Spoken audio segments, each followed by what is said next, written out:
सब्जियां ले लो, ताजी ताजी सब्जियां। भैया बैंगन कितने का दिया? 30 रुपये किलो। काका, हमारे से ताजा पूरे बाजार में नहीं मिलेगा। अच्छा ठीक है, 1 किलो बैंगन और आधा किलो मिर्ची दे दो।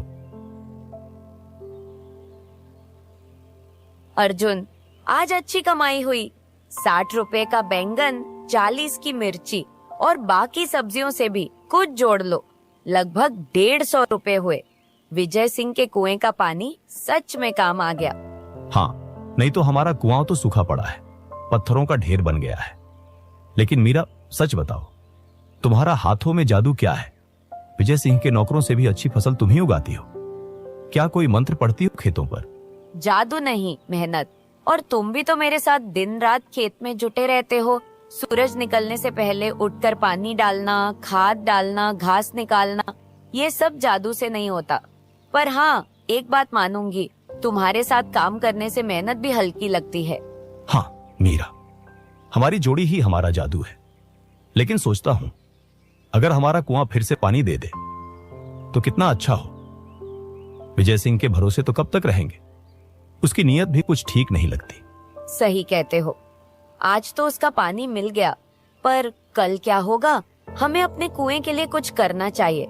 माँ कहती थी ना, उसमें कोई बात छिपी है। तुम दोनों साथ में कितने अच्छे लगते हो।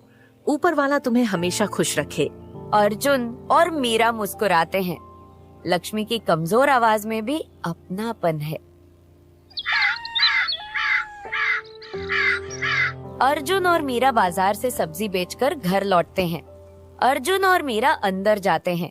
लक्ष्मी चारपाई पर पड़ी है और खून की उल्टियां कर रही है। ये क्या माँ? अर्जुन, माँ को देखो, ये खून की उल्टियां क्यों हो रही हैं? माँ रुकिए, हम आपको अभी हॉस्पिटल ले चलते हैं। मीरा, जल्दी से गाड़ी का इंतजाम करो। अर्जुन और मीरा लक्ष्मी को लेकर हॉस्पिटल पहुंचते हैं। देखिए, इनको लीवर की गंभीर बीमारी है। ऑपरेशन करना पड़ेगा, वरना बचाना मुश्किल है। 10 से 12 लाख रुपए का खर्च आएगा। 10 से 12 लाख, इतने पैसे कहाँ से लाएंगे? कुछ भी करो डॉक्टर साहब, माँ को बचा लीजिए। हम कोशिश करेंगे, पर पैसों का इंतजाम जल्दी करना होगा।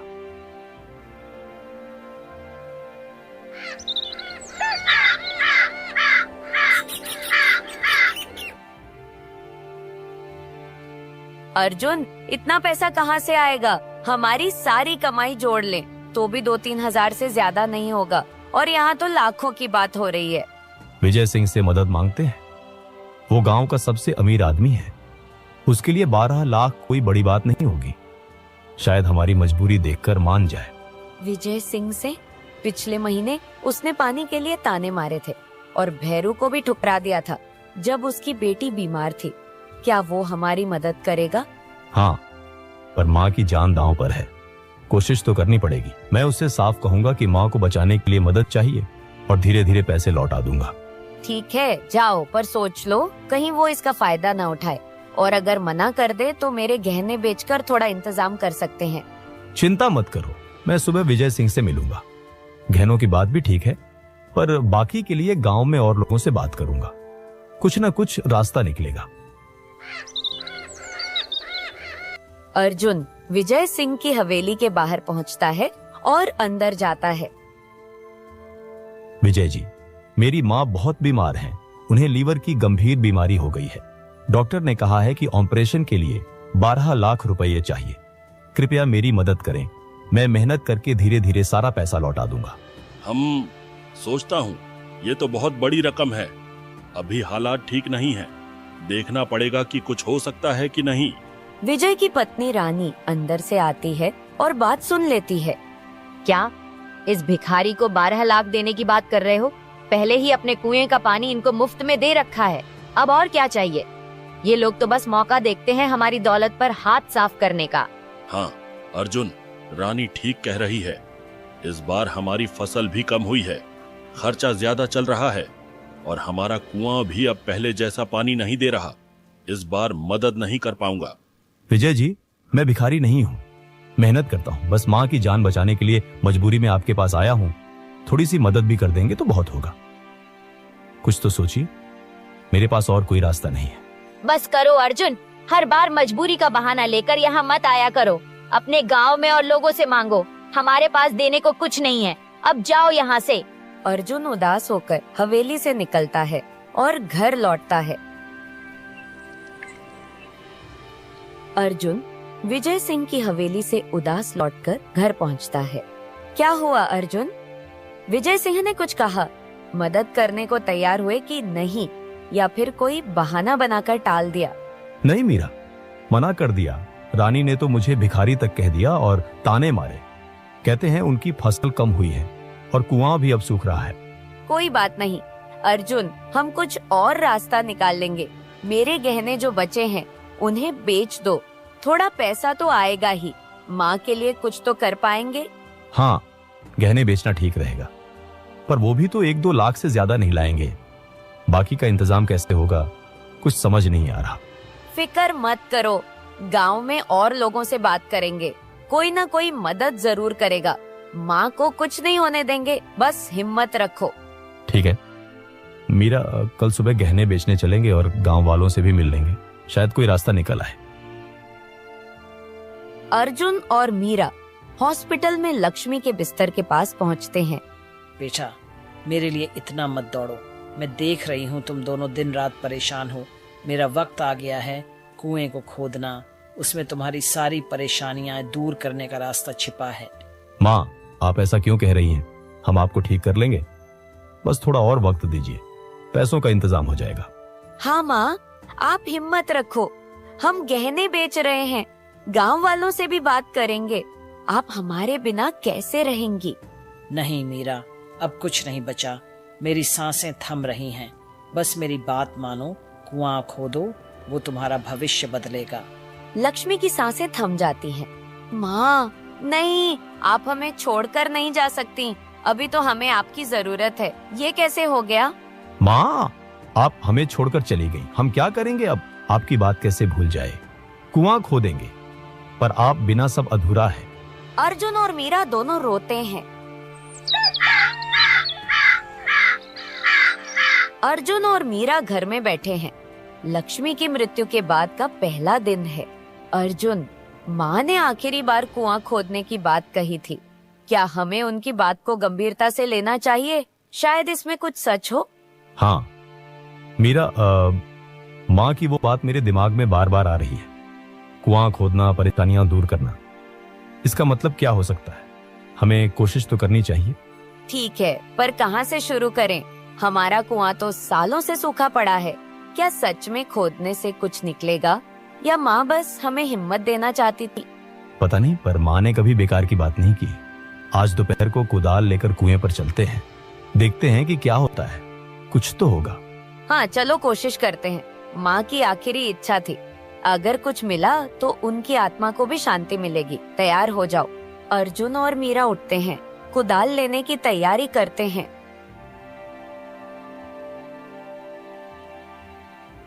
अर्जुन और मीरा कुदाल लेकर कुआं खोदते हैं। 3 दिन हो गए अर्जुन, हम सुबह से शाम तक कुआं खोद रहे हैं, पर कुछ नहीं मिला। क्या माँ की बात सच में सही थी? हिम्मत मत हारो मीरा, माँ ने कहा था कि कुएं में हमारी परेशानियां दूर करने का रास्ता है। हमें बस थोड़ा और मेहनत करनी होगी। ठीक है, पर मेरे हाथ दुखने लगे हैं। हर बार पत्थर और मिट्टी ही निकलती है। कहीं ये सब बेकार तो नहीं जा रहा? नहीं, माँ की बात बेकार नहीं हो सकती, वो हमेशा सच बोलती थी। चलो आज और कोशिश करते हैं, शायद आज कुछ मिल जाए। हाँ चलो फिर, माँ के लिए ही सही एक आखिरी बार कोशिश कर लेते हैं, देखते हैं क्या होता है।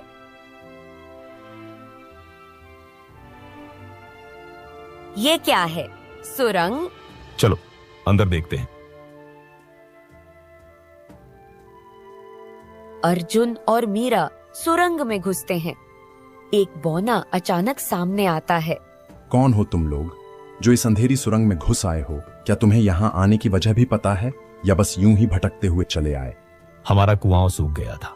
हमारी माँ ने मरने से पहले हमें बताया कि इसे खोदने से हमारी सारी परेशानियां खत्म हो जाएंगी, इसलिए हम यहाँ तक पहुँचे हैं। हाँ, हमने 3 दिन तक लगातार कुदाल चलाई, पत्थर और मिट्टी हटाई, तब जाकर ये सुरंग दिखी। क्या आप हमें बता सकते हैं कि ये जगह क्या है और यहाँ क्या छिपा है। मैं यहाँ सैकड़ों सालों से एक साधु के श्राप की वजह से कैद हूँ। उसने मुझे इस सुरंग में बंद कर दिया था। तुम्हारे पिता ने एक बार मेरी जान बचाई थी जब मैं मुसीबत में फंसा था। हमारे पिता ने आपकी मदद की थी, वो तो हमें कभी नहीं बताया। क्या आप सच कह रहे हैं? और ये सुरंग हमारे कुएं के नीचे कैसे बनी? हाँ, और अगर आप यहाँ कैद हैं तो हमें कैसे दिख रहे हो? क्या ये कोई जादू है या हमारी आंखों का धोखा है? हमें कुछ समझ नहीं आ रहा। ये जादू ही है। मैं श्राप की वजह से दिखता हूँ पर आजाद नहीं हो सकता। तुम्हारे पिता की मदद के बदले में मैं तुम्हें ये जादुई घड़ा दे रहा हूँ। इसे संभाल कर रखना। जादुई घड़ा? ये क्या कर सकता है? क्या सच में इससे हमारी परेशानियां दूर हो सकती हैं? या ये कोई छलावा है जो हमें और मुसीबत में डालेगा? हाँ, और इसे कैसे इस्तेमाल करें? क्या कोई खास तरीका है या बस मांगने से सब मिल जाएगा? हमें साफ साफ बताइए ताकि हम गलती न करें। इस घड़े से जो भी मांगोगे वो पूरा होगा, चाहे पानी हो, धन हो या कुछ और। लेकिन सुनो, लालच मत करना, वरना इसका जादू उल्टा पड़ जाएगा और तुम्हारा नुकसान हो जाएगा। लालच न करें? मतलब हमें सिर्फ जरूरत की चीजें मांगनी चाहिए। ठीक है, हम समझ गए। क्या ये सच है या हम सपना देख रहे हैं? अगर ये सच है तो हम इसे आजमाएंगे, पर ये सब इतना अजीब और डरावना लग रहा है। आप सच बोल रहे हैं ना? बौना गायब हो जाता है।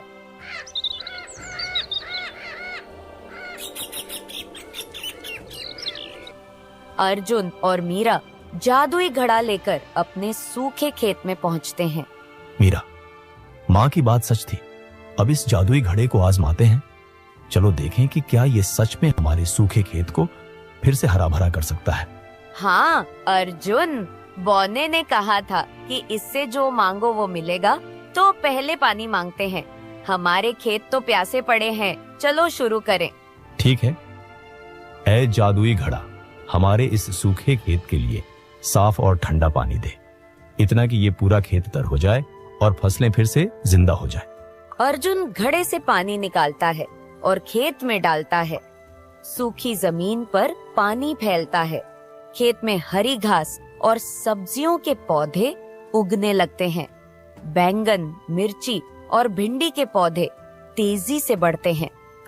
मीरा, ये तो चमत्कार है। देखो कितनी जल्दी सब हरा भरा हो गया। बैंगन और मिर्ची तो अभी से तैयार दिख रहे हैं। माँ का आशीर्वाद हमारे साथ है। हाँ अर्जुन, अब हमें बाजार में फिर से ताजी सब्जियां बेचने को मिलेंगी। ये घड़ा हमारी जिंदगी बदल देगा। कितनी खुशी की बात है। सच में, अब न कोई कुआं सूखेगा, न हमारी मेहनत बेकार जाएगी। चलो इसे और आजमाएं, शायद और कुछ मांग सके। हाँ, पर बौने की बात याद रखना, लालच नहीं करना। अभी तो ये हरे भरे खेत ही बहुत है। चलो घर चलकर खुशी मनाएं। अर्जुन और मीरा खेत को देखते हैं। दोनों खुशी से हंसते हैं और घर की ओर चल पड़ते हैं। मीरा और अर्जुन का काम बहुत अच्छा चलने लगता है। वे जादुई घड़े की मदद से अपने खेतों को हर वक्त हरा भरा रखते हैं। बाजार में उनकी ताजी सब्जियां हर दिन बिकती हैं। दोनों खूब पैसे कमाने लगते हैं। उनकी मेहनत और जादुई घड़े का असर गांव में सबको दिखता है। वे अपने पुराने मिट्टी के घर के अलावा एक दूसरा घर खरीद लेते हैं। नया घर पक्का और बड़ा होता है। मीरा और अर्जुन की जिंदगी बदल जाती है। विजय सिंह अपनी हवेली के आंगन में खड़ा है। वह अर्जुन और मीरा की समृद्धि से जलने लगता है। उसे समझ नहीं आता कि उनके पास इतने पैसे कहां से आए। वह उनके भरे हुए कुएं और हरे भरे खेतों को देखकर हैरान है। विजय सिंह सोच में पड़ जाता है। ये अर्जुन और मीरा जो कभी मेरे कुएं के पानी के लिए गिड़गिड़ाते थे, अब इतने अमीर कैसे हो गए? उनके पास इतने पैसे कहां से आए? एकदम से उनका सूखा कुआं पानी से भर गया। जो खेत बंजर पड़े थे वो अब सब्जियों से लदे हैं। जरूर कोई राज है। कहीं ये लोग कोई चोरी डकैती तो नहीं करने लगे या फिर कोई जादू टोना कर रहे हैं। मुझे पता लगाना होगा कि इनका ये रहस्य क्या है, वरना ये दोनों मेरे से भी आगे निकल जाएंगे। विजय सिंह अर्जुन और मीरा के पीछे लग जाता है। वह एक बड़े नीम के पेड़ के पीछे छुप जाता है। मीरा और अर्जुन रास्ते पर चलते हुए बात कर रहे हैं। वे बौने और सुरंग के बारे में चर्चा करते हैं। विजय सिंह उनकी बातें सुनने की कोशिश करता है। मीरा कहती है कि बौने ने उन्हें जादुई घड़ा दिया था। अर्जुन बताता है कि सुरंग उनके कुएं के नीचे थी। दोनों इस बात पर हंसते हैं कि उनकी जिंदगी कैसे बदल गई। विजय सिंह ये सब सुन लेता है। वह हैरान हो जाता है और कुछ करने का सोचता है। तो ये बात है, इनके पास कोई जादुई घड़ा है जो सुरंग में बौने ने दिया, इसीलिए इनका कुआं भर गया और खेत हरे हो गए। अब मैं रात को चुपके से उनके कुएं पर जाऊंगा, उस सुरंग में घुसूंगा और उस बौने से अपने लिए भी ऐसा ही घड़ा मांग लूंगा। ये लोग मुझसे आगे नहीं रह सकते। विजय सिंह योजना बनाता है। विजय सिंह रात के अंधेरे में चुपके से अर्जुन और मीरा के कुएं पर पहुंचता है। वह कुएं के अंदर उतरता है और सुरंग में घुस जाता है। अरे, तुम कौन हो जो इस रात के वक्त मेरी सुरंग में घुस आए हो? क्या तुम्हें नहीं पता कि यहाँ बिना इजाजत आने की सजा क्या होती है? बोलो, तुम्हारा यहाँ क्या काम है?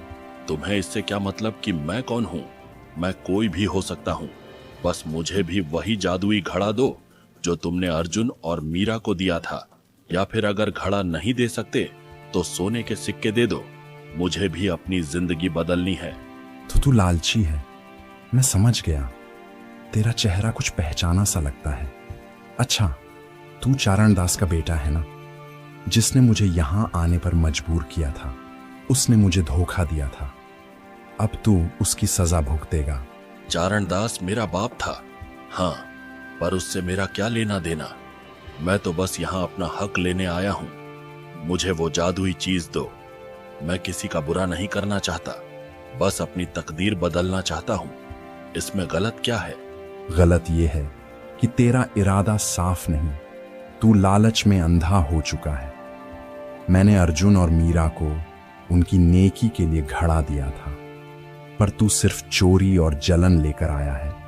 अब तुझे सजा मिलेगी, तैयार हो जा। बौना एक जादुई मंत्र पढ़ता है। विजय सिंह हवा में उड़ने लगता है। उसका शरीर धीरे धीरे पेड़ में बदल जाता है। वह पेड़ अर्जुन और मीरा के कुएं के पास उगाता है। नहीं, ये क्या कर रहे हो? मुझे छोड़ दो। मैंने क्या गलत किया? मैं बस अमीर बनना चाहता था। मुझे इंसान बनने दो। ये पेड़ मत बनाओ। मैं माफी मांगता हूँ। इस कहानी से यह सीख मिलती है कि मेहनत और अच्छे इरादे से मिली सफलता सच्ची खुशी देती है, जबकि लालच और जलन इंसान को बर्बाद कर सकती है।